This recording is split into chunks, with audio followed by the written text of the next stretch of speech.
Jean-Pierre Foucault, l'une des personnalités célèbres de la télévision française, est né le 23 novembre 1947. C'est un présentateur de radio et de télévision populaire, connu pour son style d'animateur professionnel et son humour naturel. Mais la vie de Jean-Pierre Foucault ne brille pas seulement par ses succès à la télévision. Dans le passé, Jean-Pierre Foucault a rencontré de nombreux ennuis judiciaires liés à des délits financiers. L'un des dossiers les plus marquants est l'affaire l'accusant d'évasion fiscale. Cet incident a provoqué une importante vague de polémique dans la communauté médiatique et dans le public français. Les poursuites judiciaires contre Jean-Pierre Foucault ont débuté lorsque le fisc français a commencé à enquêter sur ses activités financières. Selon le rapport, il est accusé d'avoir mis en œuvre de nombreuses mesures complexes d'évasion fiscale, notamment la dissimulation de revenus et le recours à des moyens fiscaux illégaux. Ces allégations ont non seulement suscité une grande attention du public, mais ont également soulevé de nombreuses questions sur l'authenticité et l'éthique de ce célèbre animateur. Au cours de l'enquête, les autorités se sont concentrées sur la collecte de preuves pour déterminer l'étendue des crimes de Jean-Pierre Foucault. L'enquête a été menée avec soin et minutie, avec la participation d'experts juridiques et comptables professionnels. Ces documents financiers ont été minutieusement examinés et une série d'entretiens avec lui et les personnes impliquées ont eu lieu. Pendant ce temps, Jean-Pierre Foucault et son équipe d'avocats prévoyaient une défense stricte. Il a nié toutes les accusations et a déclaré qu'il était un citoyen respectueux des lois. Lui et son équipe d'avocats ont tenté de se défendre en recherchant les points forts de la loi et les lacunes des preuves présentées. La bataille juridique a duré longtemps, avec de longues audiences et jugements. Les deux parties ont imposé de fortes tensions et l'intérêt du public s'est accru à mesure que l'information sur cette affaire était largement diffusée dans les médias. Finalement, après des mois d'enquête et de débats, une décision juridique finale a été rendue. Jean-Pierre Foucault a été déclaré innocent faute de preuves suffisamment solides pour prouver sa culpabilité. Cette décision a suscité une controverse et de vives réactions de part et d'autre du débat. Bien qu'il ait été déclaré innocent, l'affaire d'évasion fiscale de Jean-Pierre Foucault laisse toujours des points d'interrogation sur son honnêteté et son éthique dans la communauté. Cet événement est également un puissant rappel de l'importance du respect des lois et de la responsabilité financière pour chacun, y compris les célébrités et les puissants. Au cours d'une longue et âpre bataille judiciaire, Jean-Pierre Foucault, célèbre personnalité publique française, a subi une douloureuse défaite devant le fisc. Dans une décision remarquable, il a été condamné à payer des impôts pouvant aller jusqu'à 365 394 €. Cet événement a non seulement été un choc pour Foucault mais a également attiré une grande attention de l'opinion publique et des médias. Jean-Pierre Foucault est non seulement une figure célèbre mais aussi un visage familier de la télévision française. Fort d'une longue et fructueuse carrière d'animateur de télévision, il a profondément marqué le cœur des Français. Des jeux télévisés populaires comme Qui veut gagner des millions ? Qui veut gagner des millions ? Aux événements télévisés en direct, Foucault est devenu une icône culturelle et du divertissement en France. Cependant, la célébrité et la célébrité ne constituent jamais une protection parfaite contre les risques juridiques. Au cours d'une longue enquête fiscale, le fisc a découvert des infractions fiscales commises par Jean-Pierre Foucault. Concrètement, ils ont affirmé qu'il n'avait pas payé suffisamment d'impôts, puis ont décidé de lui imposer une forte amende. La perte de Foucault face au fisc a non seulement été un choc pour lui, mais a également suscité une grande attention de la part du public et des médias. Beaucoup de gens ont été surpris et dépassés par l'ampleur des ajustements fiscaux et par le fait qu'une personnalité publique comme Foucault ait dû faire face à de graves conséquences juridiques. Cette bataille juridique n'est pas seulement un procès personnel, mais aussi un témoignage du fait que la renommée et l'influence ne peuvent jamais protéger une personne contre des problèmes juridiques. Il souligne l'importance d'obéir à la loi et à la responsabilité personnelle, peu importe qui vous êtes ou votre position dans la société.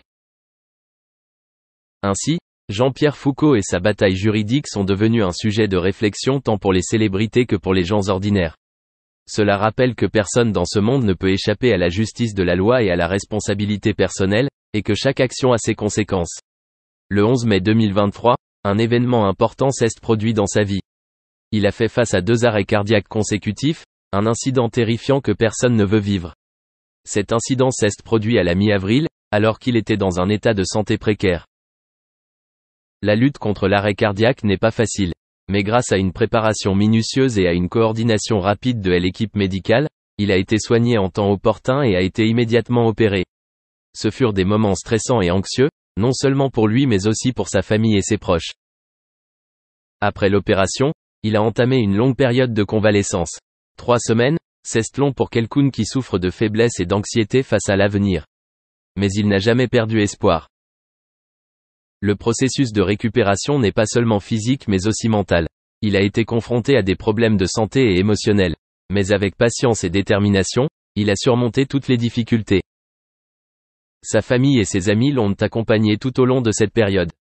Ils lui ont apporté un soutien et des encouragements constants, l'aidant à surmonter toutes les difficultés. Et après 3 semaines émouvantes et éprouvantes, il est sorti de ces moments difficiles. Sa santé s'est améliorée et son esprit est devenu plus fort. Il s'est rétabli et est prêt à affronter sa nouvelle vie avec optimisme et détermination. Les arrêts cardiaques ont été pour lui une leçon précieuse. Il a appris la valeur de la santé et de la vie et était déterminé à vivre pleinement chaque jour. Il savait que chaque instant était précieux et qu'il ne le gaspillerait jamais. Son voyage s'est terminé sur une issue positive. Il a vaincu la menace du danger et est revenu à la vie avec force et détermination. C'est une démonstration claire du pouvoir de la volonté et de la capacité. Si vous aimez les chansons des années 90 et 2000, alors le nom de Sisqó vous dira certainement quelque chose, car il avait à son actif l'un des titres les plus populaires de cette époque. Bien qu'il soit l'un des rares à avoir eu une carrière solo plutôt réussie, que s'est-il passé exactement pour qu'il disparaisse de l'industrie? Salut à tous et bienvenue sur la chaîne qui nous dévoile la face cachée des célébrités. Aujourd'hui, nous sommes ici pour discuter de ce qui est arrivé au Sisqó qui a écrit des paroles comme « She dumps like a truck » et qui les a ensuite transformées en d'énormes hits. Mais avant de commencer, n'oubliez pas de liker la vidéo pour nous encourager, et si vous êtes nouveau sur la chaîne, alors abonnez-vous et activez la cloche de notification pour ne manquer aucune de nos prochaines vidéos. L'ère Dru Hill. Le nom de naissance de Sisqó est Mark Altavan Andrew. Né le 9 novembre 1978, il a formé un groupe de R&B avec ses 3 amis jazz, Woody et Nokio. Ils ont commencé à reprendre des chansons en y ajoutant leurs propres petites touches. Comme leurs reprises et leurs performances sur scène devenaient populaires, leur manager leur a conseillé de participer à un concours à New York. Ils y sont allés, mais n'ont pas gagné le concours, bien qu'ils aient attiré l'attention d'Island Records. La maison de disques les a signés le soir même, sur une serviette de table. Sans s'inquiéter, un contrat officiel leur a été remis quelques jours plus tard. Bien que la compagnie leur ait demandé de changer de nom, qui était à l'époque Legacy, ils ont opté pour Dru Hill, en hommage à leur ville natale de Baltimore. En 1999, ils ont sorti plusieurs méga hits comme We're Not Making Love, Tell Me, Sleeping in My Bed et These Are the Times. Sisqó a sorti 2 albums à succès avec le groupe avant de décider de se lancer en solo. En fait, il n'est pas le premier à avoir quitté le groupe, c'est Woody. Il n'était pas satisfait de la dynamique du groupe, car Sisqó était incontestablement le plus populaire. C'était plutôt Sisqó et les gars. Woody a décidé de ne pas rester dans son ombre et s'est complètement retiré du groupe. Sisqó parla de l'impact de la décision de Woody dans une interview. La foule a commencé à diminuer et il n'y avait plus autant de gens qui venaient voir Dru Hill se produire.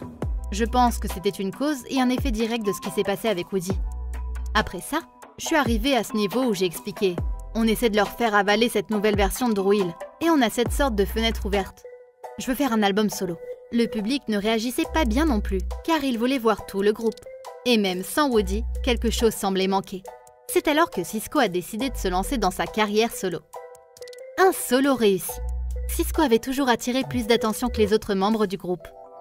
Juste avant leur premier album en tant que groupe, la maison de disques lui demanda de changer la couleur de ses cheveux, qui étaient blond platine à l'époque, pour qu'ils correspondent à ceux des autres musiciens.